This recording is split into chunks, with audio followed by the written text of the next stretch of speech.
here's why we're here today. Here's the reason why. When I said I was presented an opportunity to be here with you today, that is all because of this service I'm about to tell you about. And like I said, this video is going to be pretty much centered around this service because I just saw this as an opportunity to bring all of you in on what we're doing today with the Oscar predictions, and thought it'd be just a fun time to interact with you. Treat it like a game or something. But the service that we're talking about that's bringing us all here today, well, let me just put it this way. Let me preface it with this. Every year, people have the Oscar parties. You go to these Oscar parties, everybody got that piece of paper with that poll on there where you take guesses about who's going to win and whatnot. And then at the end of the night, you got the most guesses right. You beat everybody. You were the smartest person in the room when it came to these Oscar predictions and walked away with nothing but bragging rights. Didn't get no money. That's cool, but you want to put some real money on. You want to get paid for being so smart. You want to get paid for being so knowledgeable about the Oscars, or maybe a few other things. But where do you go? Tell me. I'm about to. Sports people, they got a place to go, but I don't know, man. What if you want to talk about music or movies or the creative things? Well, you're in luck because I'm here to tell you about Kalshi. Kalshi.com. Kalshi.com. That is KALSHI.com. And tell you a little bit about Kalshi. Kalshi was founded by two MIT engineers. Oh, some good-looking engineers right there. Yeah, I like his glasses. Yeah, got those hipster, sexy glasses right there, man. And Kalshi, it was founded by these two engineers, and it is the let me see here. It is the first legal financial exchange in the U.S. where you can bet on any event. Now, when you're thinking about betting, you're thinking about something like Las Vegas, I don't know, maybe thinking about something illegal. No, not here. What you have here is, think of it like this. Think of it like the stock market, the New York Stock Exchange, or think of it like NASDAQ, something like that. But instead of investing in something like stocks, you can go and invest in things that you care about and you are very knowledgeable in. If you like movies like we do, love them. Then you know what? Take that knowledge and get some money. I'm thinking about it. Julian, I'm telling you right now, man. I'm thinking about it. And this is a good place to start right here. So this exchange has hundreds of thousands of users and has already seen more than $500 million. Not $500, 500, look at my lips. Million dollars in trading so far. So Kalshi has a lot of Oscar categories here that you can vote on. Let me see. Let me see. There it is, right there. Oh, Oscars nice. 2024. You press that. Look, it takes you. I'm gonna scroll this because we're gonna try to make some of these predictions. I don't want y'all to be cheating looking at some of these numbers here, but they have an Oscar category. You can go in there and vote for certain categories. Like we usually do: best picture, best actor, actress. And Best animated. Yeah, all the major categories. And then they also have some other categories like, how many Oscars do you think Barbie would win? Something like Oppenheimer. that. Or Oppenheimer. So, just how does this work? You know what? I'm gonna go ahead and let y'all cheat a little bit so I can show you how you can get some money with this. So let's just say that you believe that American fiction, it will win Best Adapted Screenplay. Well, that category is up here. Look at that. Oscar for Best Adapted Screenplay. And you can go in and buy shares. It is currently priced at 62 cents. 62% of people believe that American fiction will win Best Adapted Screenplay, and you can get shares at 62 cents. So let's just say you want to buy 100 shares. You pay 61 cents times 100. That equals $61. And if American fiction wins, that means you get. You mean $6? No, $61 times 100. It's 60 cents though. Is it 60 cents? Yeah. Okay. So it would be $6. All right. Let me see here. Okay, 60. I thought if you put in 61 cents times 100, it would equal $61. Yeah. Okay. Oh, okay. Yeah, yeah. You see what I'm Sorry. saying? Yeah, yeah. My bad. I'm sorry. I thought I was I'm bad at getting math. confused. Yeah. I was like, wait, times 10? Yeah, okay. Yeah, you're right. I'm sorry. Calculator, you are not. No. I was like, no. Hey, look, I'm bad enough at math, man. Don't confuse me over here. No, I was just making sure that we were Yeah. saying the right thing. Okay. My bad. Yeah, no, 61 cents times 100 equals $61. So if American Fiction wins, you get $100. If not, well, you get zero. Yeah. That's how gambling works. You get nothing. Good day, sir. In the words of Mr. Wonka. But here's the thing: you can also sell your shares. You know, so before the results come in, if you want to sell them, if the price of if the shares go down, you know, you can if the price goes up, if the price goes to 80%, you can sell the 100 shares for $80 and make a profit before the event even ends right there. So some of you saying, all right, I think I get this. I mean, besides y'all stupid math, I think I understand what's going on here. So how do I get into it? Well, if you go to Kalshi.com/double toasted, the first 500 traders will get a $20 credit. So if you go again to Kalshi.com, let me spell that out for you, KALSHI.com/double toasted, DOUBLETOASTED. If you go there, the first 500 traders will get a $20 credit. And it looks like it's just a lot of fun to do too. So first of all, I want to thank Kalshi for sponsoring this video right here. And of course, I always want to thank all you guys for your support. So this is why I want to make a whole video. You know, usually I do a 60-second ad read and I'm done. So, you know, I'm not just coming here and just kissing this company's ass or anything like that. I just thought if we had to make a video, it'd be fun to go in and look at the predictions for ourselves, or look at the categories for ourselves and make our predictions. But here's where all of you come in. So I went and made some straw polls. So I did these polls for all the major categories right here. And what I'm going to do is I'm going to, like, let's just look at actor in the leading role. I'm going to take the link right there, and then I'm going to post that link in the comment section. And then you guys can go to that poll and vote for yourselves. And then I might go over to Kalshi and see what they say about you know, who's going to win in that category. And, you know, between all of that, I think it'd be kind of fun to compare amongst all those numbers. Let me go ahead and remind you real quick, since we're talking about the Oscars, we will be here on Sunday watching the Oscars. We'll have a viewing party for it. The actual ceremony begins at 6 p.m. So that's where we'll be having our viewing party. Get over there at 6 p.m. on doubletoasted.com. It's not a Patreon thing or anything like that. Anybody can watch. So let's go ahead and get into it, y'all. We're going to go ahead and talk about these categories and talk about our predictions for them. And I have the Oscar page up right here. So as you can see, they already have all the categories up. We're not going to be doing all of these. I think we got most of these, but stuff like the documentary and short film and short animated film, those things we will not be doing. But most of the other categories we will be talking about. We'll be talking about what we think will win, why we think they deserve to win, or why we think they're going to win, give our reasonings for it. I will put up the poll for you guys before we have that discussion so you can start voting on what you think will win. And then, as I said, we'll go and look at Kalshi and see how their numbers skew and see what the people who are betting over there think. All right. So let me see here. Where can we start?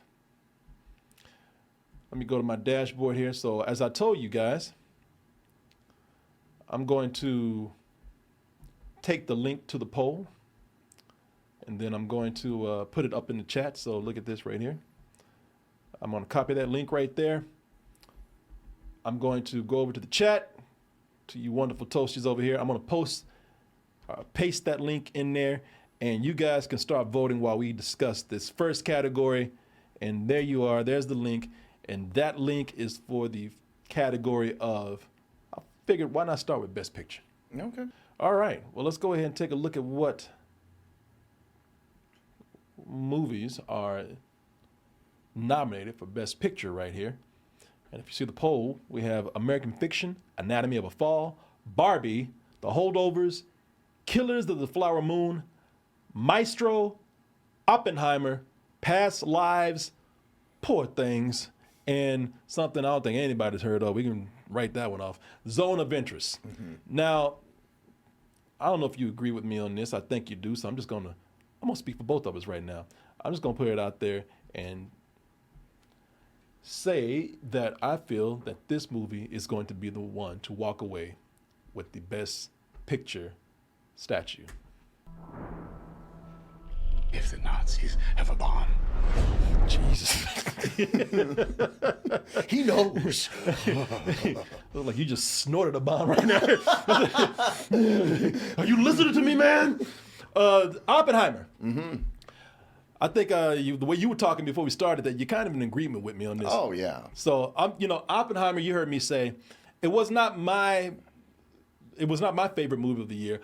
Huge respect for this movie, though. Oh, It yeah. did make my list of one of the best movies of 2023. Yeah. Yeah, it is. It did make my list as far as the direction in this was amazing. The performances, all of them, every performance in here is outstanding. And so, when you look at these things, you got to kind of be objective with it, man. It's like, okay, maybe it's not my favorite movie, but that doesn't matter.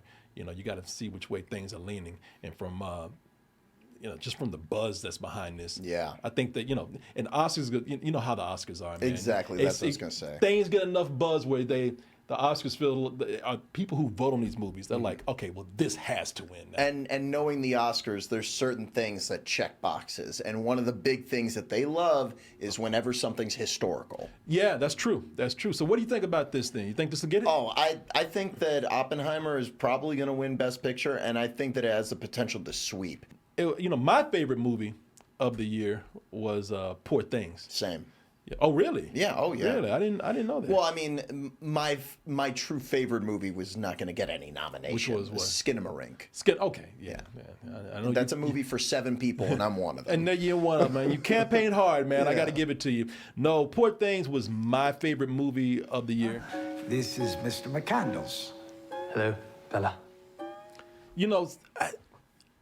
Even though I love this movie and it would have been my vote for best movie of the year, I can't look at Oppenheimer and say that they don't deserve it. Oh, yeah. I mean, all the movies that are nominated to a certain degree, they are well crafted and they're doing something well. Yeah. But the Oscars, besides history, they also love money.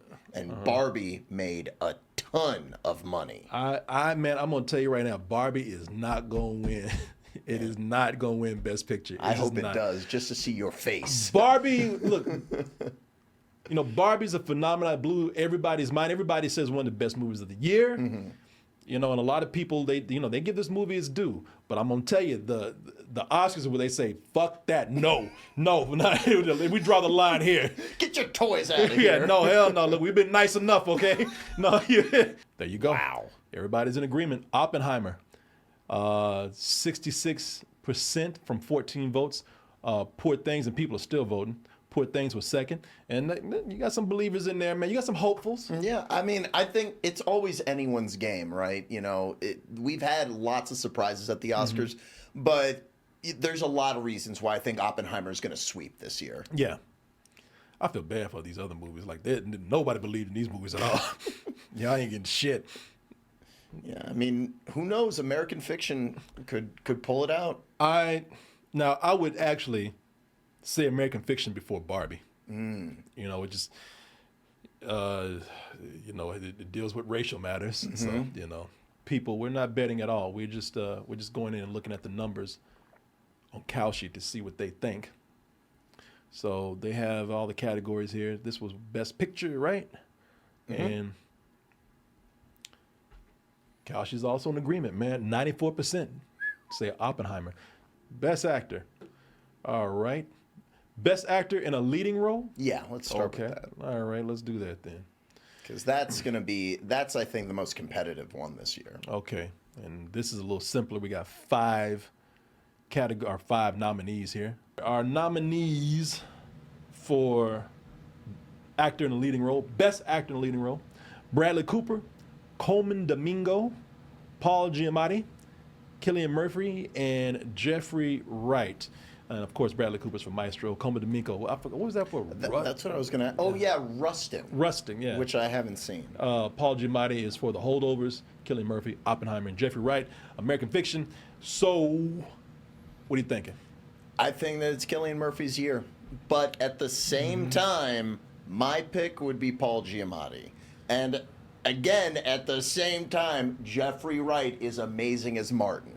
Oh man, Martin watched that movie and he was like, "Damn, is that me?" I loved his description, sitting there with a bottle of whiskey open, just like, "How do you guys have my life?" Did I just project myself out of my body? And I'm watching me. Yeah, American Fiction, y'all. Let me see here. American Fiction is that's the one with Jeffrey Wright, where he's the author that writes a bunch of books that get labeled as black books, and he's trying to break out of that stereotype or that being categorized that way. The only way he finds success is to write the most ghetto ass book. Yeah, so just lean into it to the point he falls over. Yeah. They have a black book. I'm black, and it's my book. You know what I mean. Now, I'm gonna say this. The safe, if you want to play it safe, you want to just kind of vote on what you think everybody's leaning on and what everybody's thinking because you think this thing is going to sweep Oppenheimer, that would be the safe bet. Oh yeah. Cillian Murphy definitely, he did an outstanding job here. And it's long overdue, right? Like, he's given dozens of performances that people have raved about for years. And this is his best. He's a great actor, but this is his best. He's been around for a while. As I said, safe to bet on him. And look, that's what I would do if I had to put money down on this, which I'm not. But I do believe that there's a possibility that Jeffrey Wright could be an upset. Or Paul Giamatti. You think Paul Giamatti? He won with the Golden Globe. Yeah, he won the Golden Globe. I saw him out there at the In-N-Out eating. He's going, yep. chowing and put that statue just for everybody to see, man, just bragging. And he is really amazing in the movie. Like, I was impressed when I saw that movie. Yeah, no, Paul Giamatti, I'm currently watching the film. I haven't finished it yet, but Paul Giamatti's great.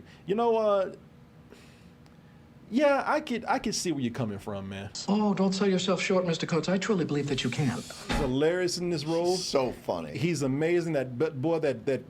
Those eyes, that one eye that's always trying to leave his face. He's incredible in the role. And you know what? I guess you make a great argument saying that he won the Golden Globe, so that could be an indicator that he could also win at the Oscars. But, again, I would stick with Cillian Murphy.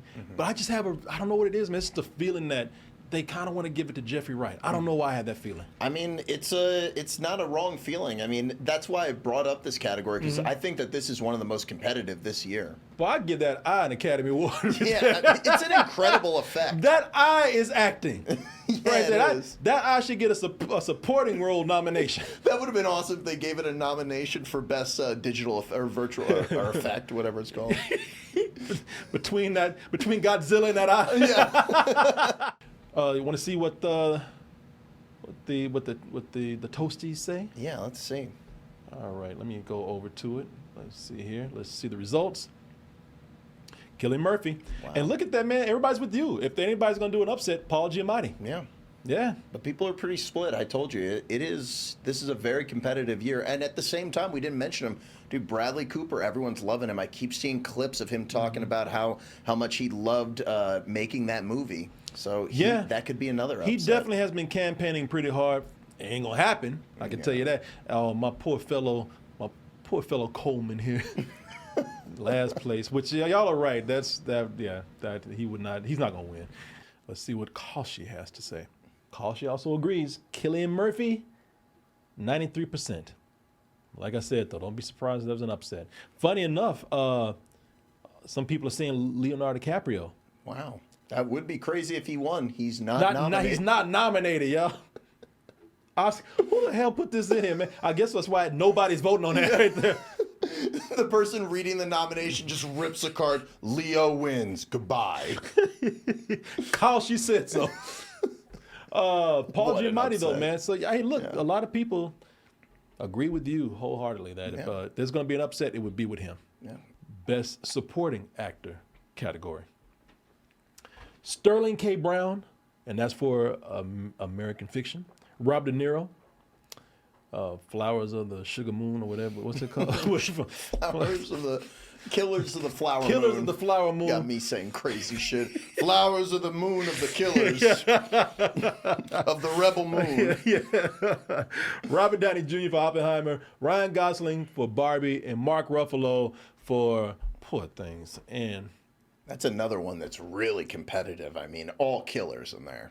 well, again, man, But it is their time, I think, one of these nominees.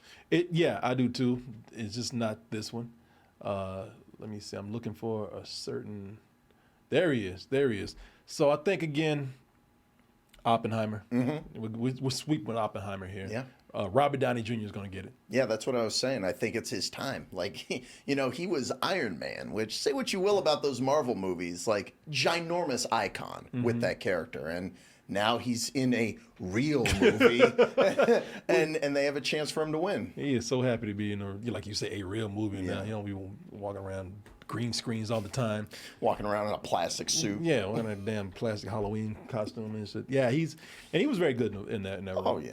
Yeah, when I saw him, I was like, all right, he got this. Yeah, he just totally blends into the role. But at the same time, there's some other nominees in there. So let's look at the nominees. Now, let's just say, to keep things interesting, sir, if there was an upset, who do you think? Ryan Gosling. Yeah. Ryan Gosling or even Mark Ruffalo. Mark Ruffalo is so awesome. I love how Martin described him in Poor Things, like a wily coyote. It's just, he is such a blast to watch in that movie. Man, let me tell y'all, Mark Ruffalo, I would give it to him, and I'm a little biased because Poor Things, as I keep saying, is my favorite movie of the year. But man, he is so funny. He is so funny in this role, man. And we haven't really seen Mark Ruffalo like this. No. We have, but not in a while.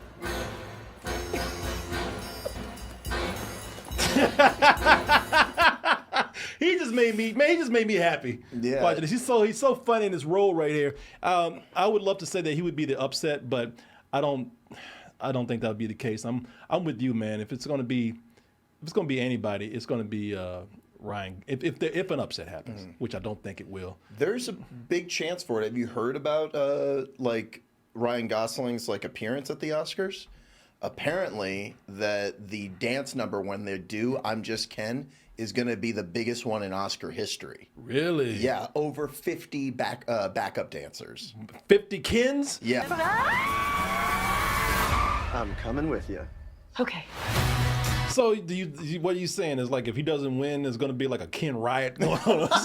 Just a bunch of blonde people going, "Give us our award." Yeah, just a bunch of fucking, dudes dressed like Kens, black and white and everything, and Asian Kens just tearing up shit. Maybe. I think that it's probably going to win the song. I think that it's probably a shoo-in for that. Yeah. Let's go ahead and see what the chat has to say, or the toasties have to say here. Let's go to results. Robert Downey Jr. Yep. But everybody's saying Robert De Niro. And that's another reason why I said it's so competitive. It's like legend, in the mix, who I'm sure gives an amazing performance. Well, he's got enough awards. He don't need Exactly. another one. But they don't care. But I got to tell you, man, Rob De Niro, he was amazing in that movie, man. I believe it. He's one of the things that it's a sad movie, but he just cracked me up whenever he was on the screen. He was just such a schemer. Osage are the finest, wealthiest, and most beautiful people on God's earth. They outsmarted everybody. He's amazing in this film, man. It's a tough one. Yeah. But I think Oppenheimer's gonna sweep. Yeah. But you never know. Yeah, it could be anyone's year. Best Supporting Actor, and everybody agrees with us, Robert Downey Jr. But here's where we finally all start to differ here, man. Ryan Gosling is also in agreement. Kalshi's in agreement with us that God damn it, Kalshi's in agreement with us that Ryan Gosling's going to probably be the upset here. Yeah. Where are these other people coming from? Dominic Sessa? The fuck is that? Oh man. I don't understand. Okay, this I don't understand. But and that's different from what the chat is thinking or the toasters are thinking. They think that Robert De Niro. I'm sure if you look at other options, he's in there. Let's go ahead and get to our next category. I guess you're going to say Best actress. Best Actress. You got it, sir. Best Actress coming right up. Got our Best Actor. That's for you, sir. Now, I feel like we should have done it the other way around. Feel sexist. Do the man first. Yeah. Let me see here. To hell with these bras. No, I'm kidding. No, I'm kidding. You're lucky enough you have an award. You're lucky that, there was a time when they wouldn't have given you shit. Giving you a mop and pointing at the kitchen. Exactly. Let's see here. I wrote them down the way they were listed on the actual Oscar page. So they're the ones who are sexist, not us. All right, actress in a leading role. We have here Annette Bening, I forgot what movie she's in. Lily Gladstone, Killers of the Flower Moon. Sandra Hüller, I think that's Anatomy of a Fall. Carey Mulligan for Maestro, and Emma Stone for Poor Things. At first, I thought Emma Stone was going to be the shoe in here. And again, maybe that's a little bit of my bias, but I don't know. No! But she's progressing at an accelerated pace. She just really gave so much in this role, man. Now, I'll tell you who I think is going to win, and I don't know if you agree with me or not. Can I guess? Sure. I think the actress from Killers of the Flower Moon. Lily Gladstone. Yeah, I think Lily Gladstone is going to be the one to get it here. Why did you come here? She's great in the film, but man,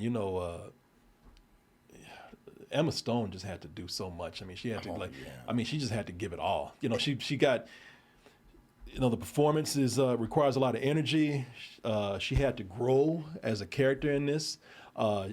She got nude for the world. I mean, it's a role that's packed with a lot of different layers. Biases aside, I think that she should get this. I think she just did that. It was a role that required so much more than what Lily Gladstone had to do, and that's not an insult to her because Lily Gladstone had a lot to do. There was a lot to her character too. But man, this was just an incredible performance. Yeah, it's a different kind of movie. So let's go ahead and see what the chat or the toasties have to say. Lily Gladstone, and of course, If there was to be an upset, or if anybody thought there was a runner-up, it would be naturally Emma Stone. Interesting, though, we see Carey Mulligan being third. Annette Bening, I thought, would have been fourth with the voters, fifth with the voters out there, but she's not.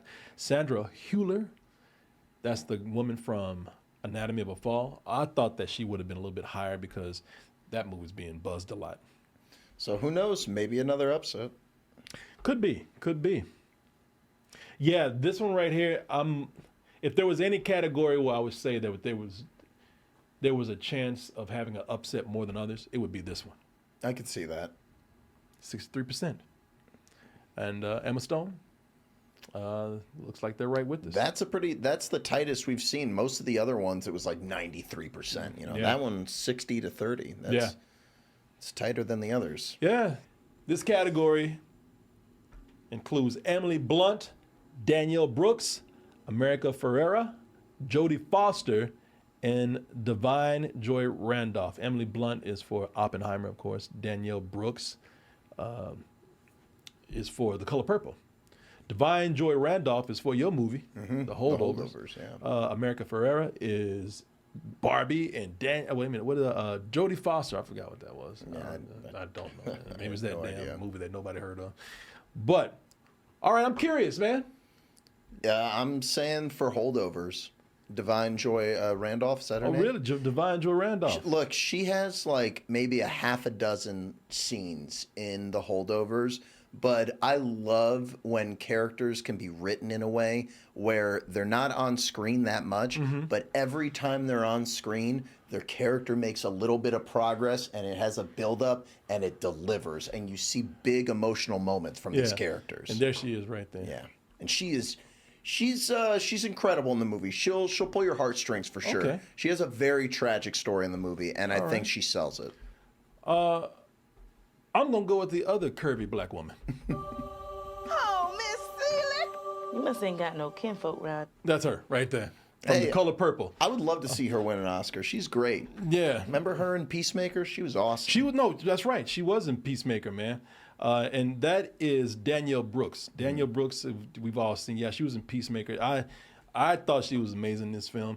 And I don't know why I'm saying her. I just think a lot of people I just heard a lot of chatter about it. That's all. I got nothing to go by. I got nothing to go by. You could be right.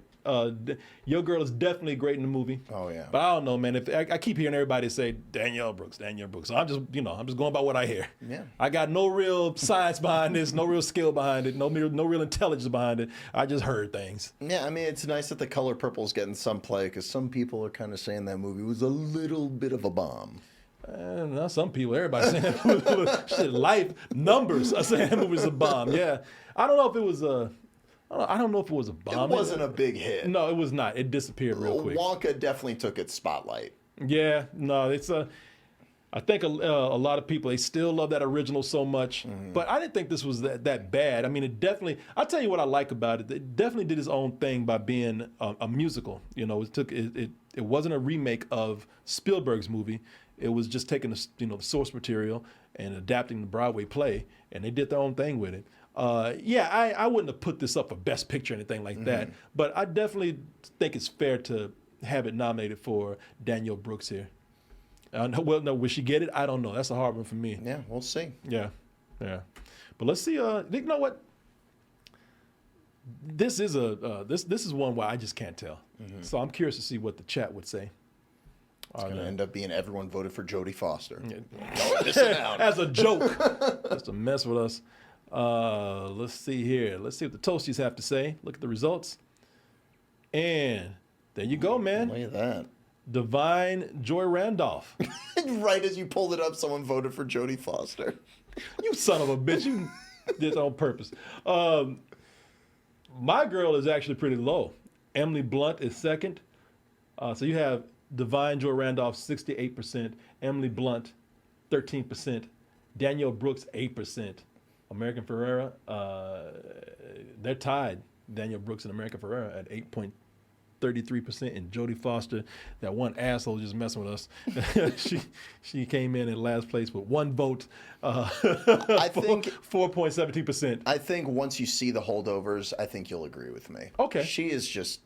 It's an actor's dream, a role like that. Hey man, everybody else is agreeing with you on that. They know. Overwhelmingly. I'm the dipshit here that know what he's talking about. Okay, so now I'm really curious about what Kalshi will say. So let me go ahead and go over here. Just hope it don't take me an hour to find it like it did with the last one. So, Best Supporting Actress. And my girl's not even on the list. First of all, Lady Gladstone ain't supporting actor. This damn list right here. Divine Joy Randolph, 97%. Let's go to our next category. What do you want? We did supporting. How about Best Animated? We got The Boy and the Heroine, Elemental. The Boy and the Heron. Heron. Elemental, Nimona, Robot Dreams, and Spider-Man Across the Universe. Okay, so I'm gonna tell you something with this, man. I was talking about how much I love Spider-Man Across the Spider-Verse, and how much that would be my go-to to win. Oh yeah. But I would love to see an upset where you have an unconventional film come in and just out of nowhere just win. And they had a very unconventional nominee because they had a nominee for Best Animated Feature that didn't have a huge budget. Animation wasn't considered to be, normally cinema quality animation, but yet everybody's loving this movie.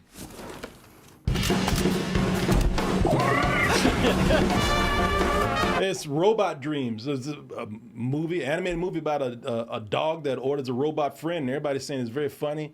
and very heartwarming. I think you would love this movie. It's one of those movies like Shaun the Sheep where there's no dialogue. It's just like the characters are reacting to each other and Yeah. you understand what they're going through. Man, I would love to see this. I would love to see this win, just because it's just, again, you don't see this type of movie even being nominated. But I'm kind of with everybody else where I think this is going to be the winner. I just hope he stays safe. Everybody talked about this being Miyazaki's. This is The Boy and the Heron. They said this is a masterpiece. Great movie, but I didn't think it was his masterpiece. I haven't seen it yet, but it's the good. animation is just incredible. It wouldn't be my choice for best animated feature, but I know that I think this is the one where this is the category where people who are voting, they don't know. You know, they just, I think this is one they're told to vote on this one because if it's true that they don't see everything, I don't even know if half of them saw this movie. But they were told that, all right, you know, if there's anything you're going to vote for, it's that one. Yeah, I mean, Miyazaki is like just one of the most legendary directors out there. He's been in the industry for so long.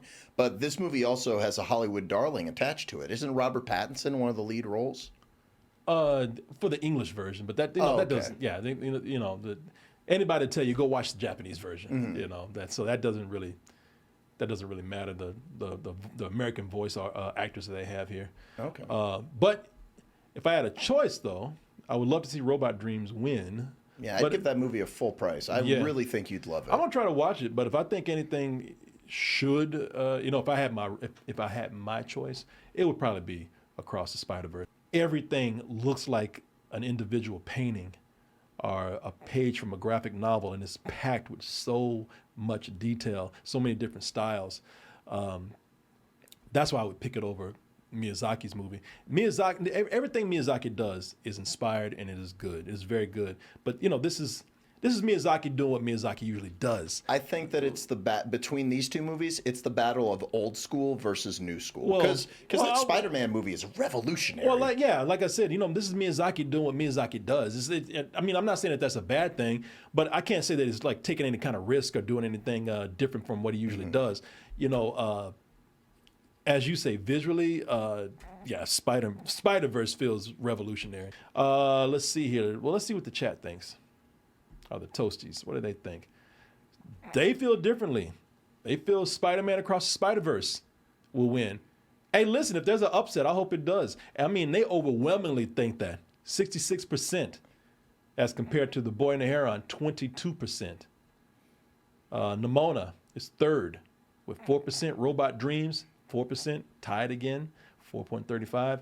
And Elemental, no votes. Yeah, I was surprised they gave Nimona a nomination over Ninja Turtles and Super Mario. I'm kind of glad they did because Nimona, I do think, from what I've seen, I've seen some of it, and I think it's a better movie, actually. I saw it. I wasn't crazy about it. I didn't like it that much, but I'm in the minority with it. Right. Well, let's see here. You want to see what Kalshi thinks? I'm kind of curious. Well, wow. Is it split 50-50? No. Overwhelmingly for Spider-Verse. Oh, wow. That's going to be an upset, I think. You think so? Yeah. I hope so. Yeah, I think Miyazaki is like, come on. It's like if his name's up there, it's like, how's he not going to win? Okay, you know what? I hope so. That gives me hope that the movie will actually win. Man, that makes me happy. I'm kind of pumped now. Yeah, y'all are all right, man. You ain't a bunch of sheep like the Academy Award is. Or the Academy Award Board or Council or whatever the fuck they are. This one is visual effects. Let's see what we got here. In this category, we have The Creator, Godzilla -1, Guardians of the Galaxy, Volume 3, Mission Impossible, Dead Reckoning Part 1, and Napoleon. Now, let me just say this. I don't think it's going to win. I don't think it has a shot in hell at winning anything. But I am glad to see The Creator getting some attention. But, and I think you'll probably agree with me. Just to say, though, on The Creator, I only saw like half of it on an airplane, but I was blown away by how it looked. So I'm happy to see it up there. It's amazing. It's amazing. But, and this is me being hopeful because I think just like with Lily Gladstone winning and kind of making history, if this movie wins, then my boy will be making history also. So that's Godzilla -1. Just and I don't know, correct me if I'm wrong, but just the nomination alone is kind of history making, right? I mean, this is the first time a Japanese special effects company. I thought maybe you were going to say the first time Godzilla got a nomination. A Godzilla movie. I think that's what it is. Yeah. Like none of the other movies have gotten a visual nomination? Visual effects nomination? Okay. No. So I don't know if it's like a foreign effects company. I don't know if that has anything to do with it, but yes, this is definitely the first time a Godzilla movie has been nominated. But first of all, the movie blew me away. Yeah, but it's incredible. But coming back and learning how low the budget was, if that's true, that they did. I look at this and I don't know. Either budgets in Hollywood are, we're just wasted money. We're just we're just throwing money away. We're just wiping our asses with money here. Or these are some of the smartest effects artists and budgeters that I've ever seen. Because that right there. That looks like that looks like a $12 million shot right there. Yeah, I think that special effects are getting cheaper, as time goes on, and they just know what they're doing with their budget for sure. Let's go ahead and take a look at what the Toasties think.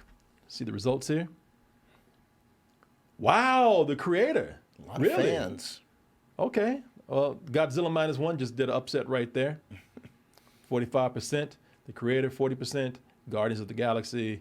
And Godzilla -1 is maintaining Guardians of the Galaxy. Mission Impossible, no votes. Yeah. Napoleon, no votes. No vote of confidence at all for that. So it looks like everybody's in agreement with Godzilla -1 right here. And people are continuing to vote here. But I'm glad that a lot of people are looking at the creator, and giving it some love, even if it's in second place, man. Who was the director of the creator again? Oh, I forgot his name. He's the guy that did Rogue One. Okay, yeah, that's right. Oh, I forgot his name off the top of my head. Yeah. But yeah, he's a good director. So I'm glad that he's doing cool stuff like that. Well, people are kind of in agreement with us right here. I'm glad to hear it. Yeah, let me see here. Number 1, Godzilla -1. In second place, The Creator. In third, Mission Impossible. I told you. Mission Impossible could be a big upset. Tom Cruise pushing that dinosaur down. That dinosaur wouldn't catch his ass. Be like, there's something crawling on my ankle. Godzilla be like, fuck it, just go on, man. Oh, let's see here. All right, at least all 3 of these are nominated. Yeah. Anything crazy. My home video with my daddy. Yeah. Nominate that. Godzilla -1, The Creator, and Bad Boys 5. Some shit. And Fortnite. Let's see. Costume. Want to do costume design? Yeah, sure. All right. Costume is Barbie, Killers of the Flower Moon, Napoleon, Oppenheimer, and Poor Things. That's a pretty easy one. What do you think? Barbie.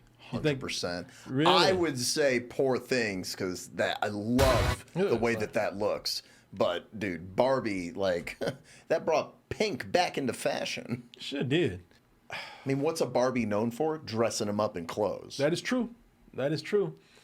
I have a feeling that as much as I love Poor Things, I think this is a movie that was just too weird for the. Yeah. I mean, they nominated it. And I think they nominated because, first of all, it's very good, but also that director won Best Picture one year. Yeah, and there was one person there twisting their arm going, if you guys don't nominate this, you don't know what you're talking about anymore. What was that movie? Because I love that movie. What was that movie called? He did The Favorite. The Favorite, yeah. So this one, I mean, the sets and the costumes are amazing here. So cool. Yeah, but I just, yeah, I don't think that this will win. Well, let's see what the chat thinks. Let's see what the Toasties think over here. And Barbie, followed by Poor Things.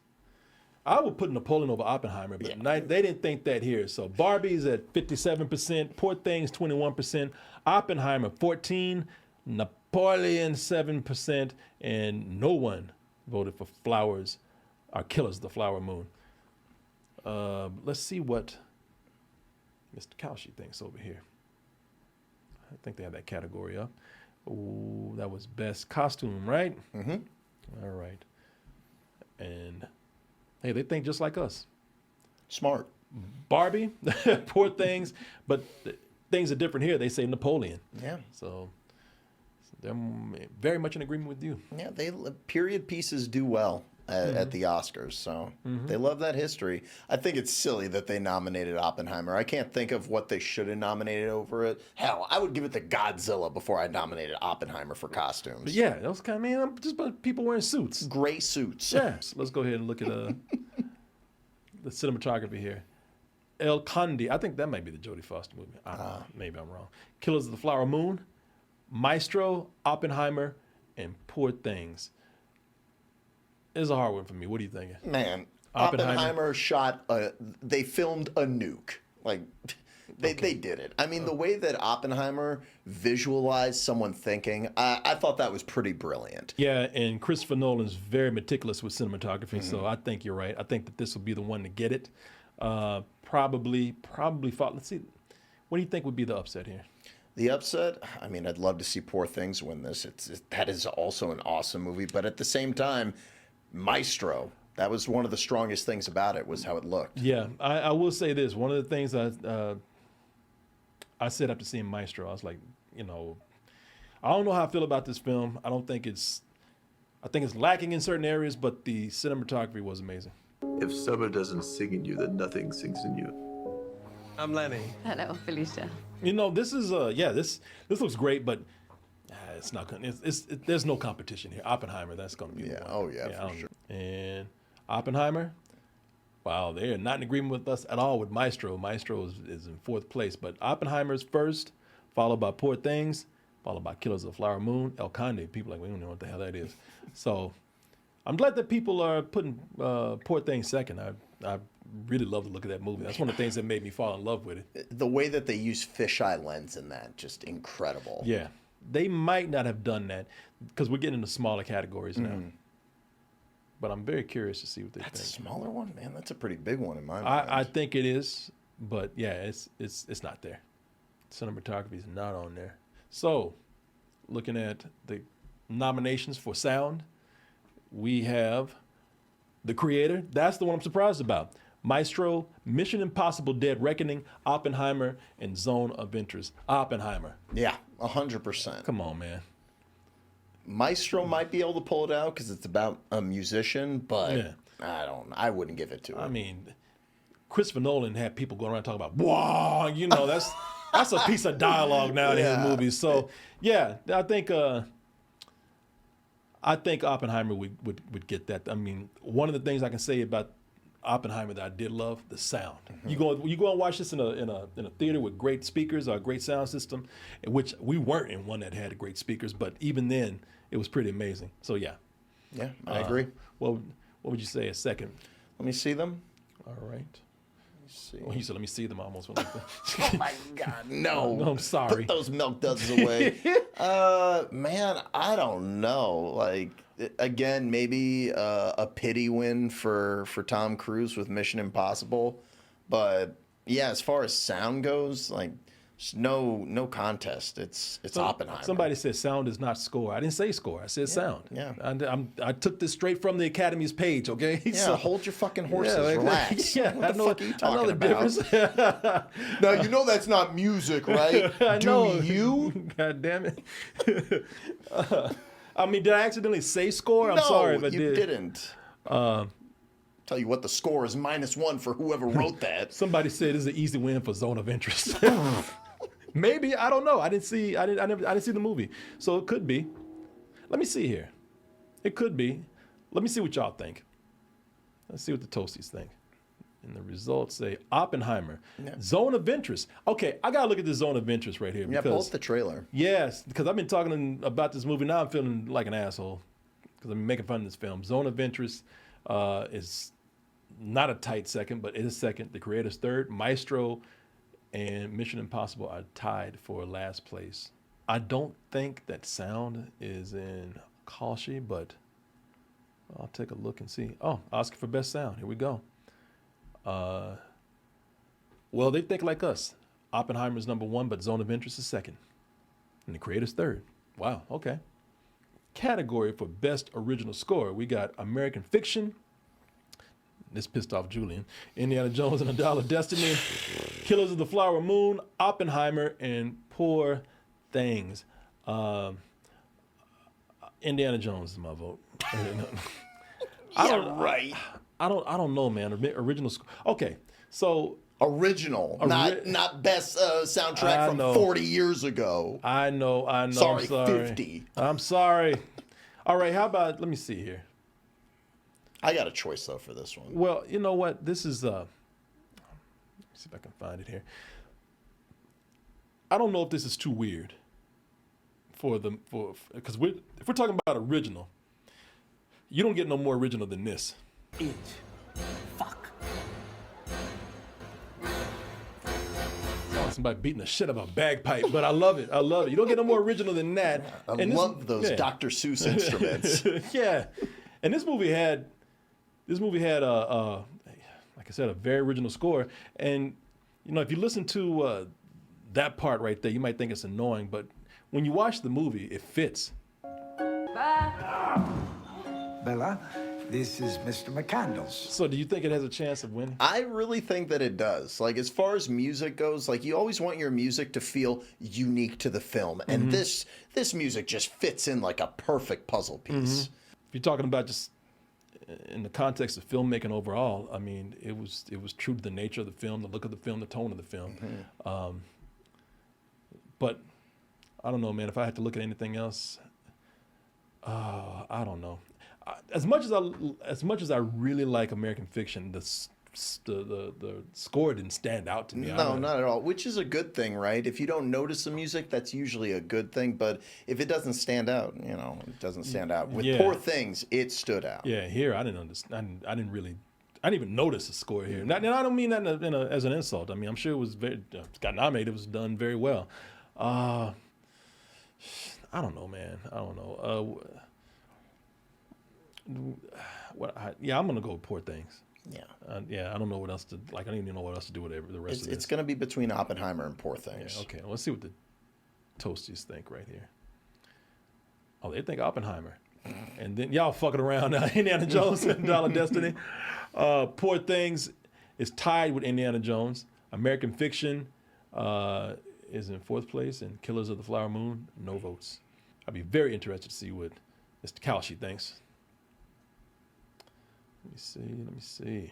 Yeah, we might not have that. We got sound. We got Best Original Song. I was going to say, yeah, that next one that we'll do. I'm sure they got that. Yeah, they have that, but they don't have score. So much for that. All right, moving on then. We'll do. Let's see here. Let me pull up my poll here. Which one did you want to do? Best Original Song. Best Original Song. I already know what that one's going to be. Oh, yeah. Nominees for Best Original Song, and we have here The Fire Inside. What is that from? I don't know. Maybe the Pixar movie? Oh, maybe so. I'm Just Ken from Barbie. It Never Went Away. Where it's from, I don't know. Wazaze, a song for my people. That's Killers of the Flower Moon. Oh, okay. And What Was I Made For? What is that? Okay. Anyway, I'm going to tell you what's going to win. And this is where I'm thinking like, okay, for sure, without a doubt, I can tell you that this is going to be the winner. Doesn't seem to matter, driving me insane. How many times you seen this movie? Only once. Yeah, that's going to take it, man. When you told me they had an army of Kens already doing the biggest number ever at the Academy Awards, it's like that. They're doing that because they know something. Oh, yeah. They know it's going to win. And this song was really, I think, what pushed the Barbie phenomenon over the edge. Yeah. I mean, a week after the movie came out, they were selling hoodies that say, I'm Ken enough. Where are those hoodies now? All over the country and world. And one thing that I thought was pretty funny is, like, I feel like that song kind of pushed, like, AI music a little bit. Like, one of the the versions of that song I like, they got Plankton from SpongeBob singing that song out there. I'm not surprised. I've heard Patrick saying gospel, man. So, let's see what the chat has to say. I'm very curious to see what y'all think would be second. And I'm Just Ken, and What Was I Made For? What Was I Made For? What is that from? Chat, tell me, what is that from? Let me see here. Chat, what is that from? Because they're not even bothering with anything else here. Everybody said, I'm Just Ken, and What Was I Made For? Oh, that's Barbie also. Wow. What Was I Made For? So Barbie against Barbie. Yeah, Ken against Barbie. Yeah. Yeah. So, yeah, everybody else can go home. Let's see what Mr. Kalshi has to say. Best original song. Oh, I bet it's 90% for I'm Just Ken. Wow, 90% exactly.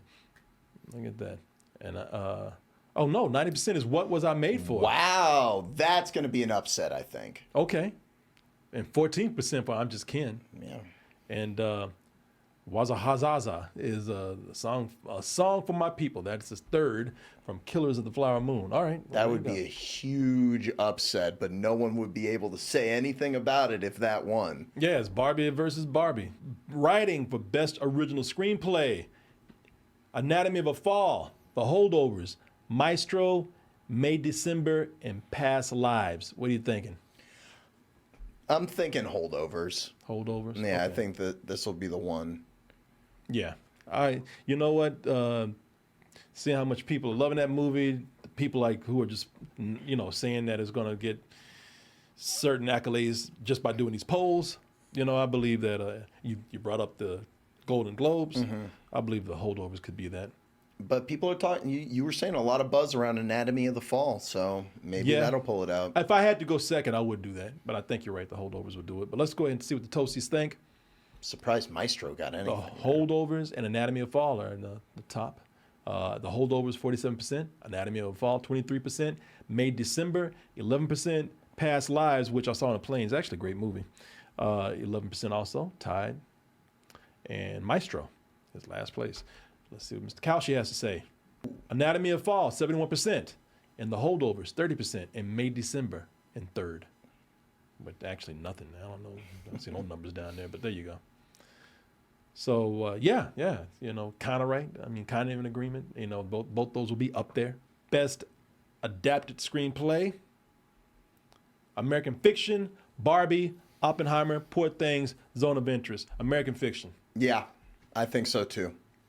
Everybody keeps saying that's because this is the one where the Academy, I think they like this movie and they want to give it something. Yeah.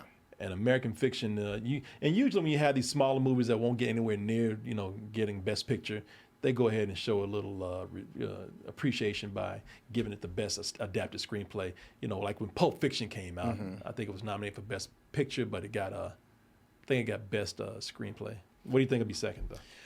Second, again, I think Oppenheimer is going to be holding it up its dukes, but I would love to see Poor Things win. Yeah, Poor Things could be where it could get something there, but shocked to see Barbie up there. But yeah, let's see what the Toasties have to think about this. I don't know, man. When I think about Poor Things, my reasoning is flawed. It's just all over the place as we've seen tonight. I don't know. Poor Things seems like such a visual movie. I don't know if they even can, people looking at it in this category. Well, they nominated it, so. I thought it was hilarious, though, and that's valuable to me. That is true. That is true. Well, let's see what the chat has to say, the Toasties have to say. American Fiction, Oppenheimer, and Poor Things. Yeah, people are split. Barbie is fourth, and Zone of Interest is fifth. And to be fair, Barbie was hilarious. It was. Yes, it was. But Poor Things, people think will do better than Barbie. Oppenheimer is up there. And American Fiction is number one. Yeah, if it's going to get anything, that's the one it'll get. What Mr. Kalshi has to say about this.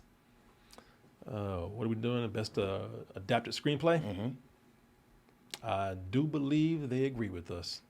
American Fiction, Oppenheimer, and Barbie. Look at that. Oh, Barbie. American Fiction, 62%. Oppenheimer, 32%. Barbie, 10%. So there you go. And bringing things to a close here. Our last category, sir. Best Direction. Oh, hate to bring this to an end. We're having so much fun, but this is our last category. Best Director. Anatomy of a Fall, Killers of the Flower Moon, Oppenheimer, Poor Things, and The Zone of Interest. Oppenheimer. Yeah.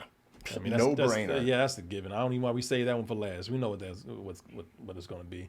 Yeah, Oppenheimer is a given here. I don't even think we need to look at anything else. I think Christopher Nolan is long overdue to win an Oscar. Yeah. And this is the one where if you're a betting person and you want to put your money down securely in the category, that's what I would.